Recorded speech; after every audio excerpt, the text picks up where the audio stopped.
जब कर्ता एक क्रिया समाप्त कर उसी क्षण दूसरी क्रिया में प्रवृत्त होता है तब पहली क्रिया क्या कहलाती है? सहायक क्रिया, नामबोधक क्रिया, प्रेरणार्थक क्रिया, पूर्वकालिक क्रिया। सहायक क्रिया किसे कहते हैं? तो मुख्य क्रिया के साथ आने वाली क्रिया सहायक क्रिया कहलाती है। जैसे यहाँ पे देखिए कहलाती है, तो कहलाती ये क्या आपका मुख्य क्रिया है क्या है? ये सहायक क्रिया है। नामबोधक क्रिया किसे कहते हैं? तो संज्ञा या विशेषण से बनने वाली क्रिया नामबोधक क्रिया कहलाती है। तो ये तो आपका उत्तर नहीं होगा, ऑप्शन नंबर ए भी गलत हो गया। प्रेरणार्थक क्रिया किसे कहते हैं? तो जब कर्ता स्वयं कार्य न करके किसी और से कार्य करवाता है तो वहां पे प्रेरणार्थक क्रिया होती है। तो ये भी आपका उत्तर नहीं होगा। पूर्वकालिक क्रिया किसे कहते हैं? तो जब कर्ता एक काम को समाप्त करके तुरंत किसी दूसरे काम में लग जाता है तो उससे हम क्या कहते हैं? पूर्वकालिक क्रिया कहते हैं। तो ऑप्शन नंबर डी आपका सही हो जाएगा। पूर्वकालिक क्रिया किसे कहते हैं? जब कर्ता एक क्रिया समाप्त कर उसी क्षण दूसरी क्रिया में प्रवृत्त होता है तब पहली क्रिया क्या कहलाती है? पूर्वकालिक क्रिया कहलाती है। जैसे राम खाना खाकर पढ़ने लगा। नाम धातु क्रिया कहलाती है।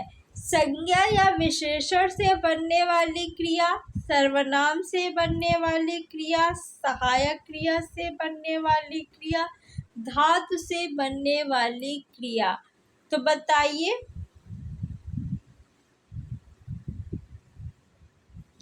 नाम धातु क्रिया क्या कहलाती है? संज्ञा या विशेषण से बनने वाली क्रिया। तो ऑप्शन नंबर ए आपका बिल्कुल सही है। निम्न में से कौन भाववाच्य वाक्य नहीं है? उन लोगों से आज खेला नहीं जाता, तोते से उड़ा नहीं गया, राम से रोटी नहीं खाई जाती है, राम रोटी खाएगा। आपको पता है कि वाच्य कितने प्रकार के होते हैं? 3 प्रकार के होते हैं। कौन कौन से? कर्तृवाच्य, कर्तृवाच्य, कर्मवाच्य और भाववाच्य।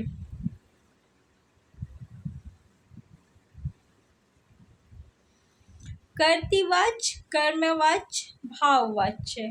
भाववाच्य में वाक्य में जो है से रहेगा और नहीं रहेगा। क्या रहेगा? से और नहीं।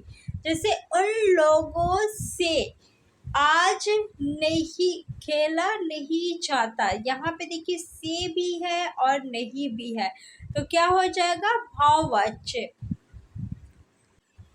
तोते से उड़ा नहीं गया, इस वाक्य में भी से है और नहीं है तो ये भी आपका भाववाच्य हो जाएगा। राम से रोटी नहीं खाई जाती है, यहाँ पे भी देखिए से है और नहीं है तो ये भी आपका क्या हो जाएगा? भाववाच्य हो जाएगा। तो ऑप्शन ए, बी और सी ये तो आपका गलत हो गया। राम रोटी खाएगा, इसमें क्या से है? नहीं, और नहीं है नहीं, यानी ये आपका भाववाच्य नहीं है। तो ऑप्शन नंबर डी जो है आपका उत्तर हो जाएगा। निम्न वाक्य किस अव्यय से पूरा होगा? आज धन के बिना कोई नहीं पूछता। यहाँ पे रिक्त स्थान की जगह पे क्या भरा जाएगा? के बिना सात तक को कहा, तो क्या भरा जाएगा? के बिना। आज धन के बिना कोई नहीं पूछता। ऑप्शन नंबर ए जो है आपका बिल्कुल सही है। अविकारी शब्द होता है, बताइए कौन सा शब्द अविकारी है?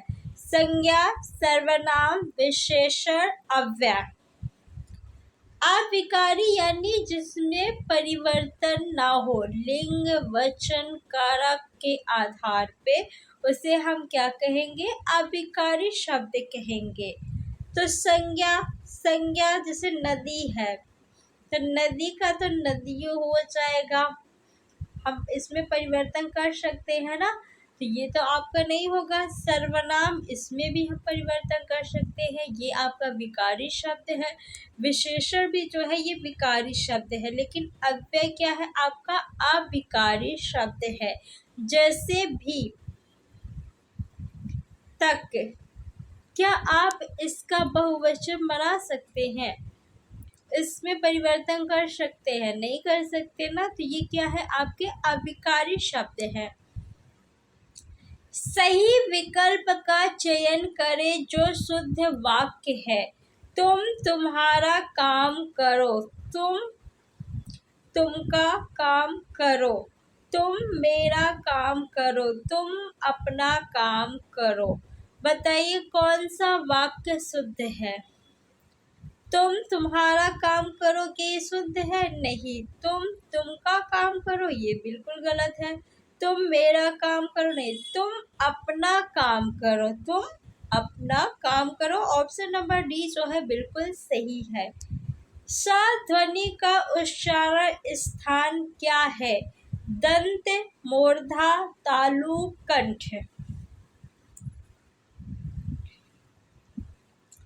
स ध्वनि, आपको पता है कि हिंदी वर्णमाला में 3 सा है। कितने सा है? 3। एक आपका सलजम वाला, एक षटकोण वाला और एक है सफेरा वाला। इन तीनों के उच्चारण स्थान अलग अलग है। सफेरा वाला श का उच्चारण स्थान क्या है? दंत है। आप इसको आप किस तरह याद रखेंगे? स से क्या होता है? सफेरा। सफेरे जो होते हैं वो सांप के दांत को तोड़ के सांप को रखते हैं अपने पास। तो इस तरह आप याद रखेंगे कि सफेरा वाला श जो है वो किस स्थान से उच्चारित होता है? दंत से। श से सलजम, स से सलजम। देखिए स से क्या होता है? शालू, शालू। तो स से शालू, स से और ता से तालु। श से सलजम वाले श का उच्चारण स्थान तालु होता है। शालू तालु, शालू तालु, इस तरह आप इसको याद कर सकते हैं। अब लास्ट में एक श बचा है, वो है षटकोण वाला। इसका उच्चारण स्थान क्या होता है? तो इसका उच्चारण स्थान होता है मूर्धा, जो कि आप आसानी से याद रख सकते हैं।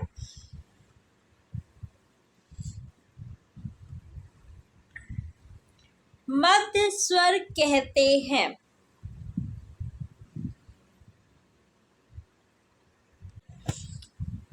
तो मध्य स्वर किसे कहते हैं? ऊ को, ई को, या दीर्घ ई को, या आ को। तो मध्य स्वर जो है आ को कहते हैं। दो समीपवर्ती वर्णों के मेल से जो विकार या परिवर्तन होता है वह क्या कहलाता है? समास, संधि, प्रत्यय, उपसर्ग। तो दो समीपवर्ती वर्णों के मेल से, किसका मेल हो रहा है? वर्णों का मेल। तो जहाँ पे वर्णों का मेल होगा वहाँ पे आपका संधि होगा, और यहीं पे अगर शब्दों का मेल होता तब आप क्या लगाते? तब आप समास लगाते। और प्रत्यय किसे कहते हैं? देखिए प्रत्यय और उपसर्ग ये दोनों जो है क्या है? शब्दांश है। क्या है? शब्दांश, यानी शब्द का अंश। प्रत्यय किसी भी शब्द के अंत में लगकर उसके अर्थ को परिवर्तित करता है, और उपसर्ग जो है ये किसी भी शब्द के आरंभ में या शुरू में या फिर आदि में लगकर उसके अर्थ को परिवर्तित करता है। तो ऑप्शन नंबर बी आपका सही है। अगर अभी तक आपने वीडियो को लाइक नहीं किया है तो लाइक कर दीजिए, और वीडियो को ज़्यादा से ज़्यादा आप लोग शेयर करिए। गोधूम शब्द का तद्भव है गेहूं, गाय, गोबर, गोधन। गोबर का तत्सम शब्द क्या होगा? गोमय। गोबर क्या है? ये तद्भव शब्द है। तो ये आपका उत्तर नहीं होगा। गोधन भी क्या है? तद्भव शब्द है। गाय, गाय क्या है? ये आपका तद्भव शब्द है, इसका तत्सम गो हो जाएगा। गेहूं, गेहूं जो है ये भी आपका तद्भव शब्द है और इसका तत्सम क्या होगा? गोधूम। तो ऑप्शन नंबर ए आपका उत्तर हो जाएगा। तो फ्रेंड्स, अगर अभी तक आपने चैनल को सब्सक्राइब नहीं किया है तो चैनल को सब्सक्राइब कर लीजिए और वीडियो को लाइक और शेयर कर दीजिए।